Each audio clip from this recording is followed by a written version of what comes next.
Les étoiles à neutrons ne sont pas formées à 100% par des neutrons.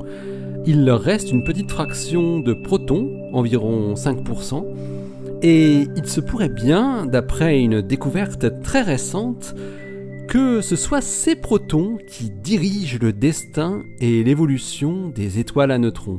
Ça se passe là-haut, par Eric Simon. Cette idée vient d'une recherche de physique nucléaire menée auprès de l'accélérateur d'électrons américain CEBAF, Continuous Electron Beam Accelerator Facility. À l'intérieur des noyaux atomiques, les protons et les neutrons peuvent s'apparier deux à deux et former ce qu'on appelle des corrélations à courte distance. Ces paires peuvent emporter avec elles pas mal d'énergie et peuvent contribuer de façon significative aux propriétés globales du noyau atomique. L'équipe de chercheurs de la collaboration CLASS, CEBAF Large Acceptance Spectrometer, a cherché à étudier ces corrélations protons-neutrons en bombardant des noyaux d'atomes avec des électrons accélérés jusqu'à 5 GeV. Ils ont pour cela utilisé des cibles de différents matériaux qui ont une proportion de neutrons différente par rapport à leurs protons, le carbone, l'aluminium, le fer et le plomb. Les chercheurs de 42 institutions disséminées dans 9 pays, dont la France, n'ont pas effectué de nouvelles mesures, mais ont exploité d'anciennes données obtenues en 2004 sur ces cibles, dont l'objet était tout autre. Le spectromètre CLASS avait alors pour objectif de détecter et mesurer les multiples particules qui sont émises quand des électrons énergétiques impactent des cibles de différents matériaux pour étudier certaines interactions, et notamment des effets de taille de noyau. Or, les particules appariées n'étaient qu'un bruit de fond pour ces expériences, mais elles sont devenues aujourd'hui un signal utile pour l'équipe de CLASS qui cherche à identifier la présence de paires protons-neutrons énergétiques.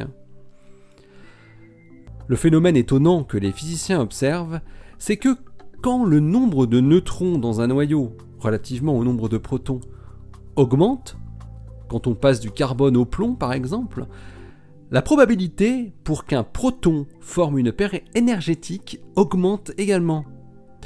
Alors que la probabilité pour que deux neutrons s'apparient, elle, reste indépendante du nombre de neutrons dans le noyau atomique.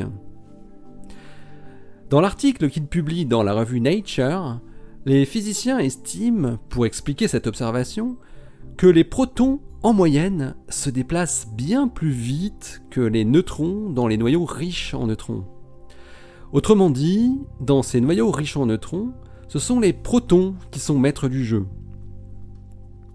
Il est tentant d'extrapoler au cas beaucoup plus extrême qu'est celui des étoiles à neutrons.